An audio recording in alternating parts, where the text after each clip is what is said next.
Well, hello again, world. Welcome to my kitchen. We are going to make a cake. And so I am going to start this cake. It's called the best chocolate cake. It is really, really good. And so I'm going to start. Let's see, what do we start? We preheated our oven. We have two 9-inch round pans. We're going to put the sugar in the, okay, this is how we do it. We're going to put in 2 cups of sugar. So let me turn this a little bit here so you can see. Actually, I'll just push this back so you can see both. I'm going to get my sugar just there. So I'm going to put in 2 cups of sugar. This is an unusual way to combine this. This is how it says to do it, though. So we're going to put the sugar in first. This cake does not have butter. It has oil. That is...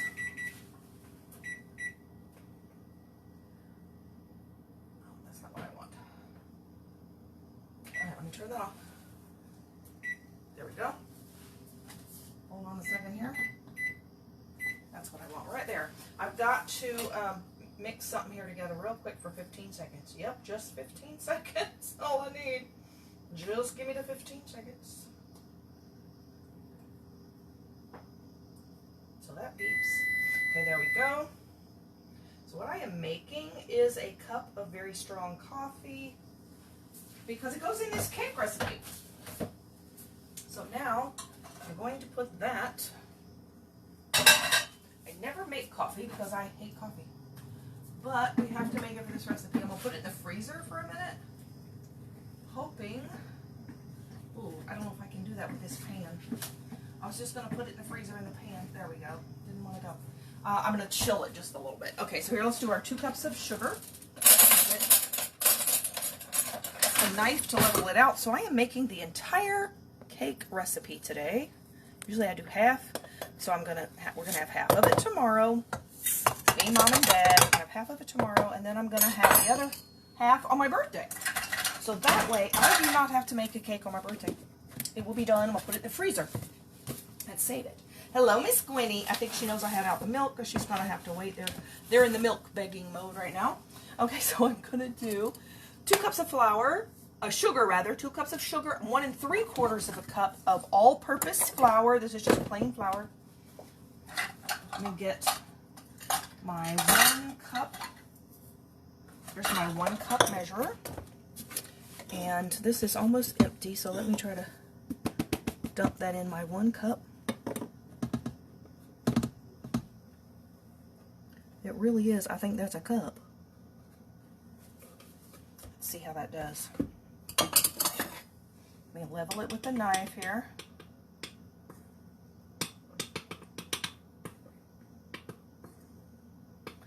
Pretty close to a cup. Okay, so there's 1 cup. Then we have 3/4 of a cup,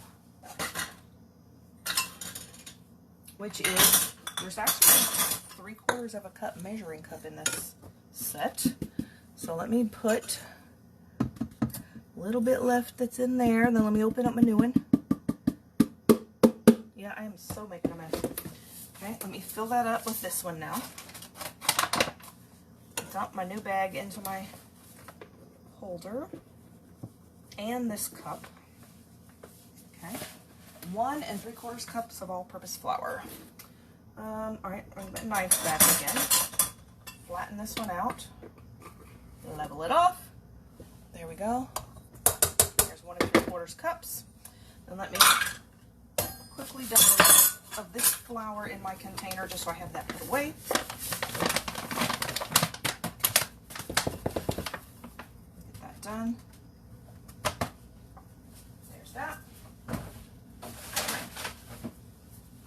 Okay, flour is done. Then we're going to go to 3/4 of a cup of regular cocoa. Let me move this over here with the sugar. There we go.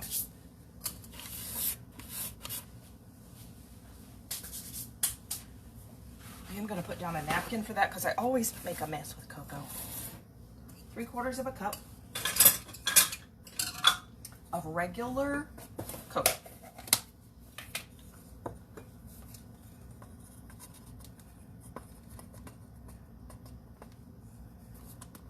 Okay.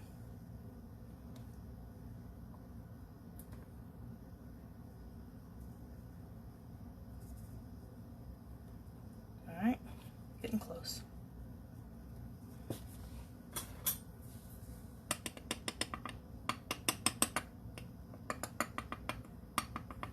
That's pretty good. Then we're going to also add 2 tablespoons of Dutch cocoa. If you don't have the Dutch cocoa, I think you can just probably add 2 tablespoons of the regular. No, this just adds more. I don't know why. It says to do it. That's why. It adds more richness to it or something. 2 tablespoons. This is a 2 tablespoon measure.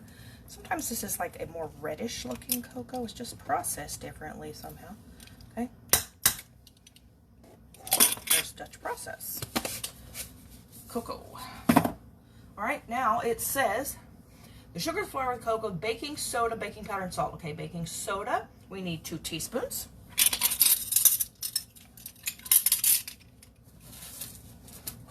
Okay, baking soda. Okay, 2 teaspoons of baking soda. 2 teaspoons. No, 1 teaspoon of baking powder. 1 teaspoon of salt. Okay, there's the baking powder. 1 teaspoon of salt.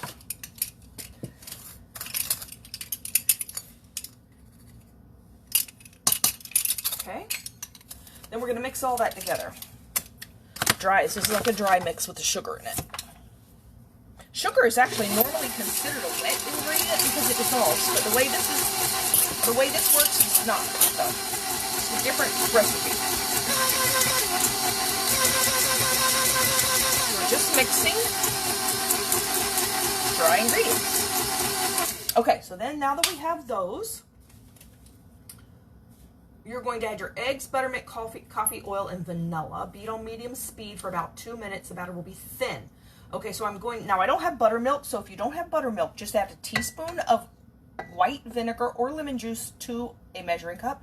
Pour enough regular milk to become a cup. And it will be soured milk, which does the exact same thing as buttermilk. So that is a cup of soured milk, is what that is. And you need the sour milk to react with the baking soda. So let me get this rinsed out real quick. I'm going to use that again at some point. Okay, get that dry. So then there's that. Then we have 2 eggs. Let me get a little thing here. Little bowl for my eggs over here. Okay, these are room temperature eggs. That's 1. 1 more. Another egg. Okay. Then I'm going to add vanilla. Oh, that's the one thing I think I forgot to get down. Yep, there it is. So we need 2 teaspoons of vanilla.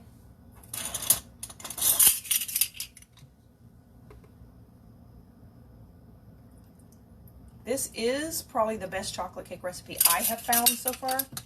Is it the best in the world? I don't know. But it's the best one I've come across. And I had come across one I liked pretty well. I actually like this one better. Okay, there's the vanilla. All right, let's see. Are we just missing the oil? Okay, oil and coffee. Oil, we want 1/2 cup of vegetable oil or whatever kind of oil. This is canola oil I have. I'm making all kinds of music over here. 1/2 cup of oil.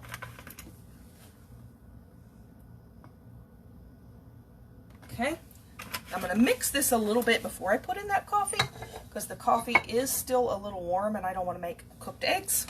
So I'm going to mix it a little together first. Let me get all this oil out of here. All right, well, let's turn that on. Get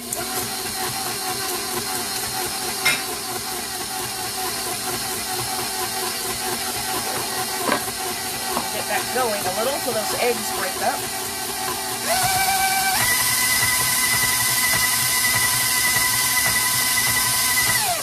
Even if you're like me and you absolutely hate coffee, the taste of coffee, the smell of coffee, and the thought of coffee, trust me, you will not taste this coffee in this recipe. It just makes it taste more chocolatey.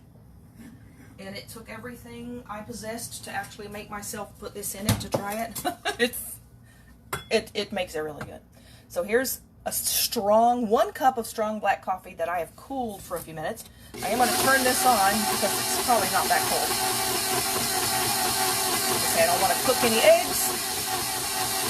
And I'm going to add this kind of slow. Does it have a slow? That's the slowest speed. Right. It is also going to be kind of sloshy, so I'm trying to put it in a little at a time. And that's it.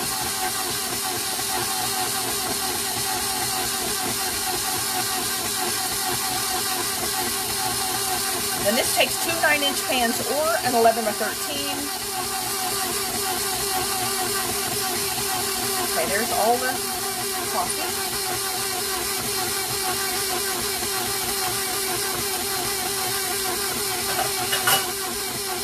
Alright, then let's turn it on a little bit faster and get our pans ready over here.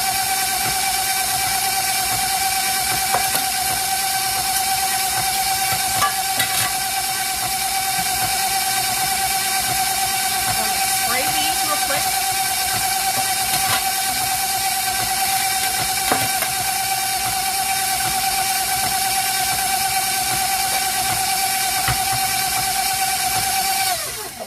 I'd say we're good. Let's take this out of here. It says batter will be runny.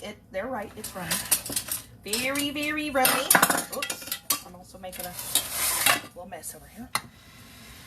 Okay, let's take the beater out of here.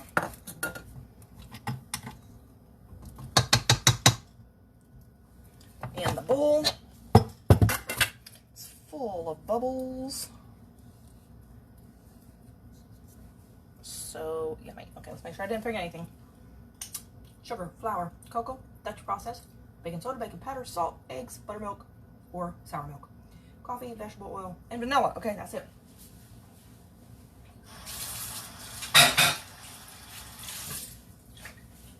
So here we go.